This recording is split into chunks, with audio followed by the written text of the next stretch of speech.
Hello everyone and welcome to all in daily current affair MCQs. आज तारीख है 29 अगस्त 2020। तो आइए देख लेते हैं कौन कौन से इंपॉर्टेंट क्वेश्चंस हैं। क्वेश्चंस की ओर बढ़ने से पहले ये हमारे कुछ पेड सब्सक्रिप्शन है जिन्हें आप ले सकते हैं। ईयरली सब्सक्रिप्शन जो है 499 रुपीज़ का है, मंथली जो है वो 99 रुपीज़ का है और एनसीईआरटी 299 रुपीज़ का है।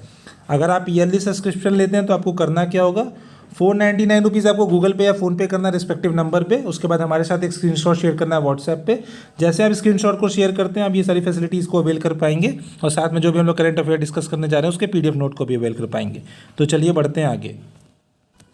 क्वेश्चंस को स्टार्ट करने से पहले आइए कल के क्वेश्चन पे बात कर लेते हैं। कल मैंने पूछा था जो आर्टिकल 21 है वो किस चीज़ से रिलेटेड है। तो आर्टिकल 21 जो है right to life and personal liberty से रिलेटेड है। तो ये थी आर्टिकल 21 के बारे में। चलिए बढ़ते हैं अपने पहले क्वेश्चन की ओर।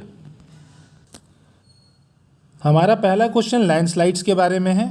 हमें ये बताना है कौन कौन से ऐसे मेन रीज़न है जो कि रिस्पॉन्सिबल है लैंडस्लाइड के लिए। तो आइए रीजंस को देख लेते हैं।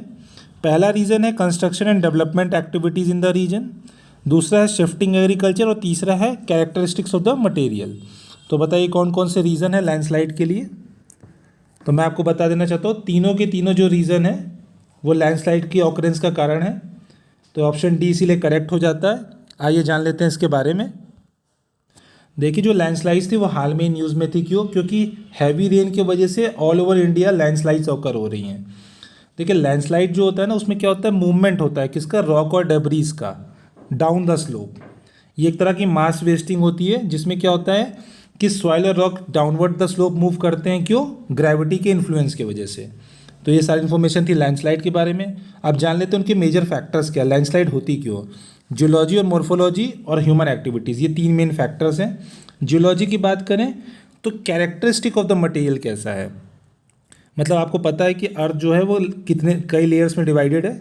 अगर आपका जो अपर लेयर है, अगर वो जो अपर लेयर आपकी वीक है, उसका कॉम्पोजिशन जो है ऐसा है कि वो वीक स्ट्रक्चर है, तो क्या होगा, वो लैंडस्लाइड प्रोन हो जाएगी। मतलब अगर कॉम्पोजिशन वीक है तो उसमें गैप्स होंगे, गैप्स में अगर रेन वाटर फेल हो जाता है उन वॉइड्स में तो क्या होगा, वहाँ पे इजी मूवमेंट हो जाएगा। और जैसे ही आपको पता है पानी भर जाएगा, वेट ज़्यादा बढ़ जाएगा, इन्फ्लुएंस ऑफ ग्रेविटी में क्या होगा, सारी की सारी जो सॉइल है वो नीचे की तरफ मूव करेगी। मॉर्फोलॉजी का मतलब ये है कि जैसे स्ट्रक्चर ऑफ लैंड, अगर मान लीजिए कोई प्लेन है तो वहाँ पे कोई चांस ही नहीं कि लैंडस्लाइड हो सके। लैंडस्लाइड होने के लिए ग्रेविटी का इन्फ्लुएंस होना ज़रूरी है। तो अगर माउंटेन है ऐसे या प्लेट्यू है तो इन पे ग्रेविटी एक्ट करेगी। तो स्ट्रक्चर मॉर्फोलॉजी का मतलब ये है। देखिए वेजिटेशन जो है ना वो भी बहुत इंपॉर्टेंट रोल प्ले करती है। कैसे? अगर मान लीजिए कोई एरिया है आपका, मान लीजिए माउंटेनियस रीजन है, उस पर खूब सारे पेड़ पौधे हैं तो उनके रूट्स जो होते हैं ना वो सॉइल को बाइंड करके रखते हैं। अगर पेड़ पौधे नहीं रहेंगे तो ये सॉइल जो रहेगी वो वीकली पैक्ड रहेगी, तो आसानी से वाटर से फ्लश डाउन हो जाएगी रेनी सीजन में। ह्यूमन एक्टिविटी भी बहुत बड़ा इंपॉर्टेंट रोल है लैंडस्लाइड में। क्यों? क्योंकि देखिए कंस्ट्रक्शन एंड डेवलपमेंट एक्टिविटीज़ आपको पता है कि गड्ढा वड्ढा किया जाता है, डिगिंग की जाती है अच्छे डेप्थ तक। तो उससे क्या होता है, जहाँ पे आप डिग करते हैं उसके जो सराउंडिंग सॉइल्स होती है वो वीक हो जाती हैं, तो सॉइल का मूवमेंट ईजी हो जाता है। तो ये सारी इन्फॉर्मेशन थी लैंडस्लाइड के बारे में। चलिए बढ़ते हैं आगे। जो हमारा सेकंड क्वेश्चन है वो पुल्लिकली के बारे में है। आइए स्टेटमेंट्स को ध्यान से देख लेते हैं। पहला स्टेटमेंट ये कहता है कि पुल्लिकली जो है ना वो एक तरह का रिक्रिएशनल फोक आर्ट है। कहाँ का? केरला का।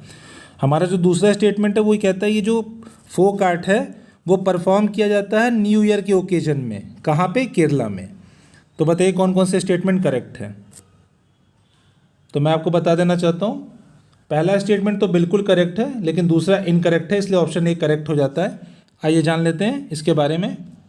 देखिए पुल्लिकली हाल में ही न्यूज़ में था। क्यों?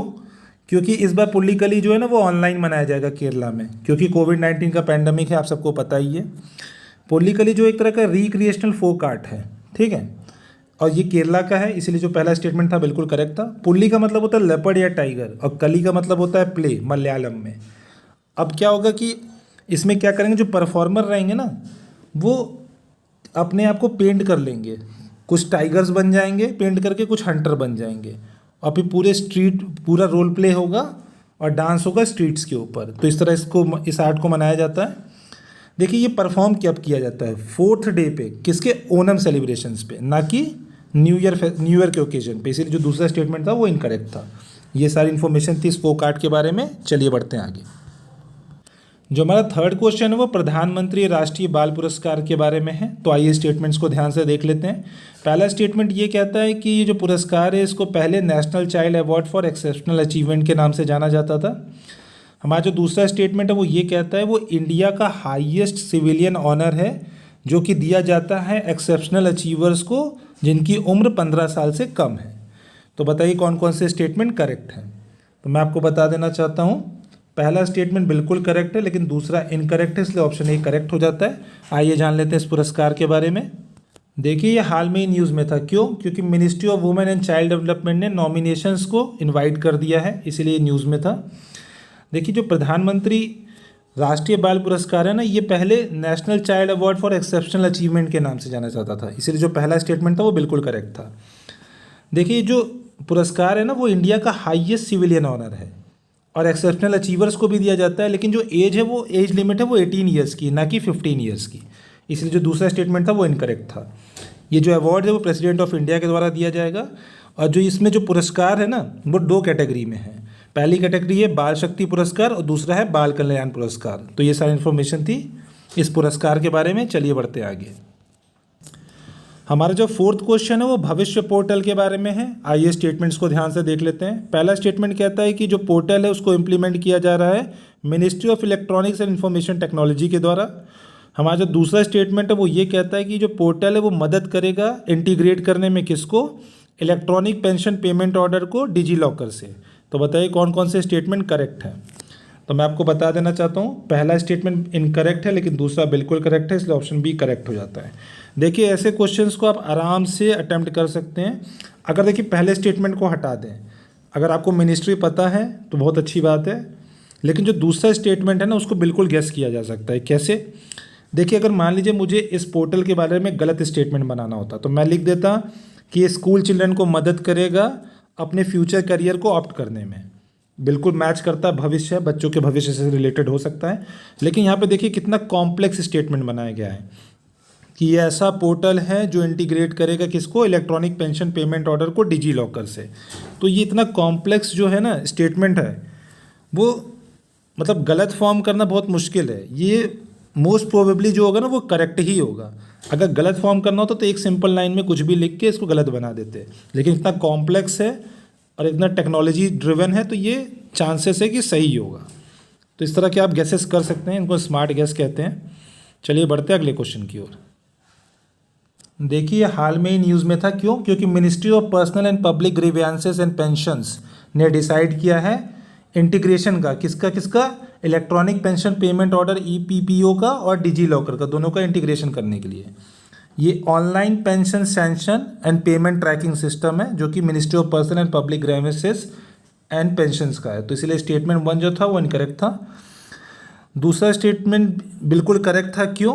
क्योंकि एक तरह का पोर्टल है जो इंटीग्रेट करेगा इलेक्ट्रॉनिक पेंशन पेमेंट को डिजी लॉकर के साथ। तो इसीलिए जो दूसरा स्टेटमेंट था वो बिल्कुल करेक्ट था। देखिए भविष्य पोर्टल में होगा क्या? इसमें होगा क्या कि जो रिटायरिंग एम्प्लॉयज़ है ना उनको एक ऑप्शन दिया जाएगा जिससे कि वो अपने डिजी लॉकर अकाउंट को भविष्य अकाउंट के साथ इंटरलिंक कर सकते हैं, लिंक कर सकते हैं, जिससे कि वो अपने इलेक्ट्रॉनिक पेंशन पेमेंट ऑर्डर को सीमलेस मैनर में ऑब्टेन कर सकते हैं। देखिए ईज़ ऑफ लिविंग को भी एनहेंस करेगा। किसके लिए? सेंट्रल गवर्नमेंट के सिविल पेंशनर्स के लिए।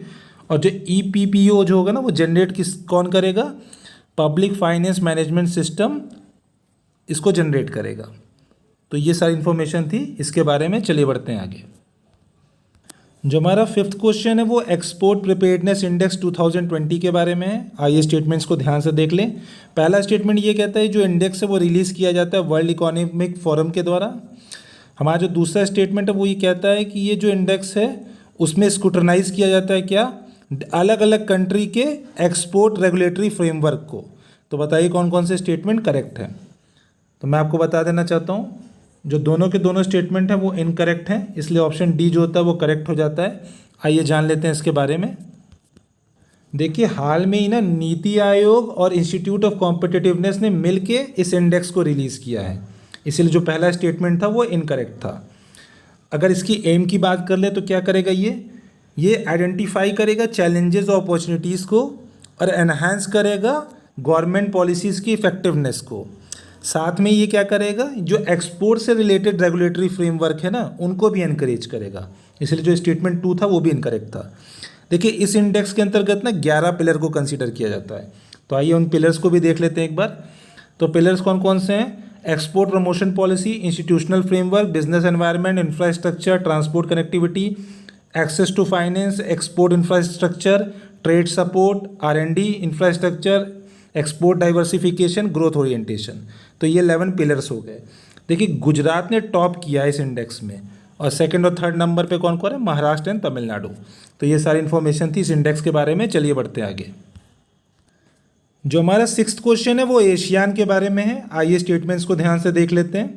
पहला स्टेटमेंट ये कहता है जो ईस्ट एशिया समिट है ना वो इन्वॉल्व करता है सारे एशियान के मेंबर्स को।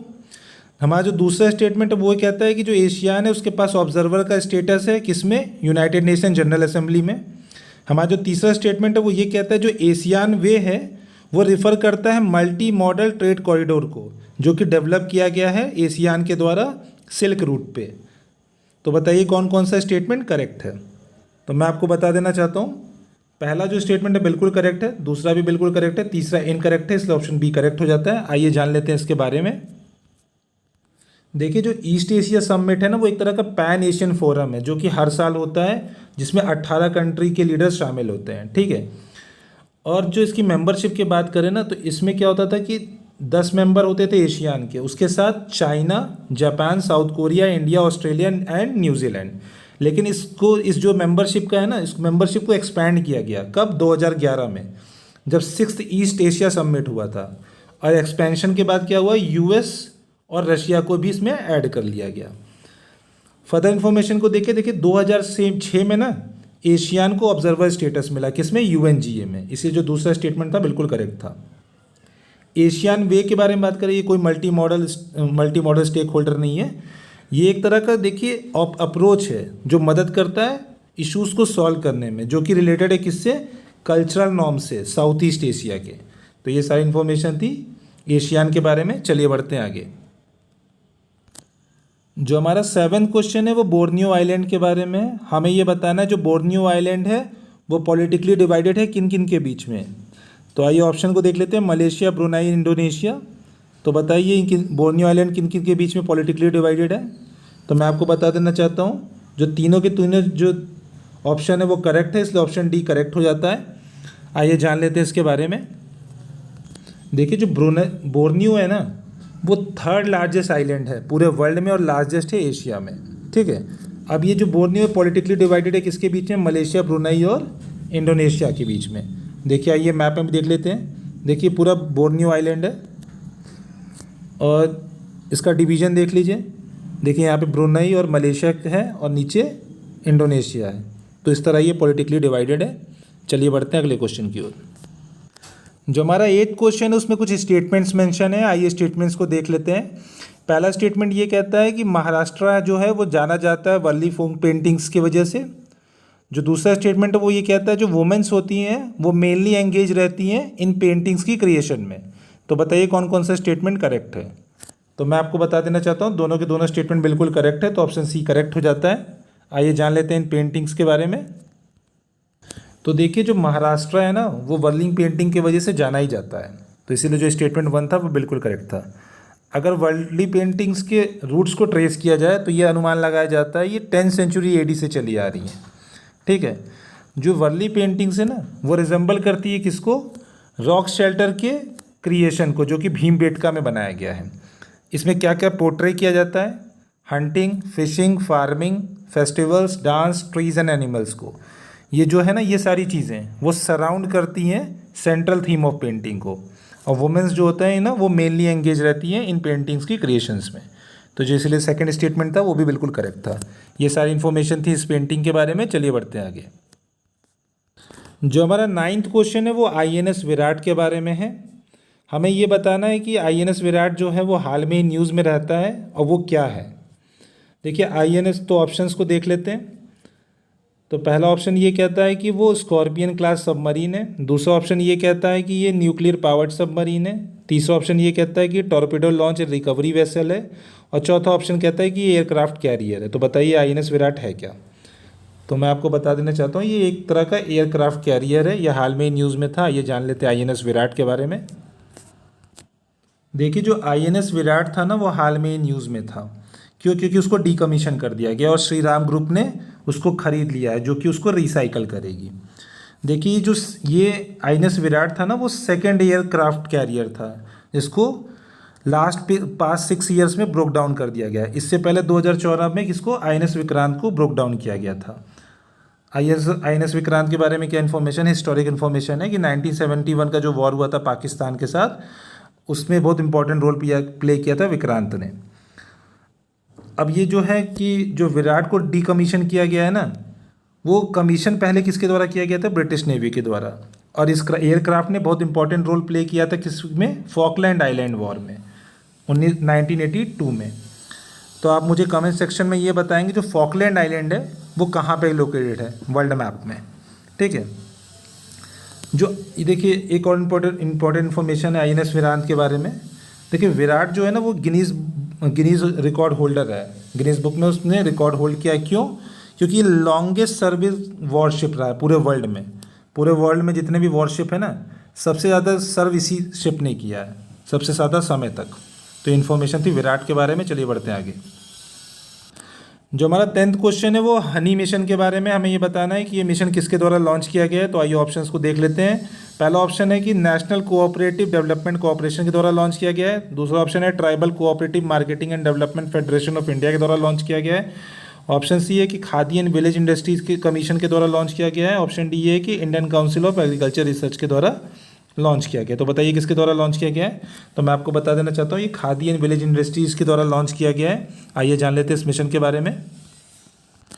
तो देखिए हनी मिशन जो है ना वो लॉन्च किया गया था खादी एंड विलेज इंडस्ट्रीज़ के द्वारा 2017 में। इसका जो एम है ना वो आदिवासी, फार्मर, अनएम्प्लॉयड यूथ, वुमेन, इन सारों को इन्वॉल्व करना किसमें, बी कीपिंग में, जिससे कि एम्प्लॉयमेंट भी मिल सके उन्हें और साथ में साथ जो क्या हो, इंडिया का जो हनी प्रोडक्शन है वो भी इंक्रीज़ कर जाए। तो ये सारी इन्फॉर्मेशन थी हनी मिशन के बारे में। चलिए बढ़ते हैं आगे। Okay, we have reached to the end. If you found it knowledgeful, please hit the like button and subscribe to our channel. If you want to access our free study material, you can join our Telegram group. And thank you for watching the video and have a good day.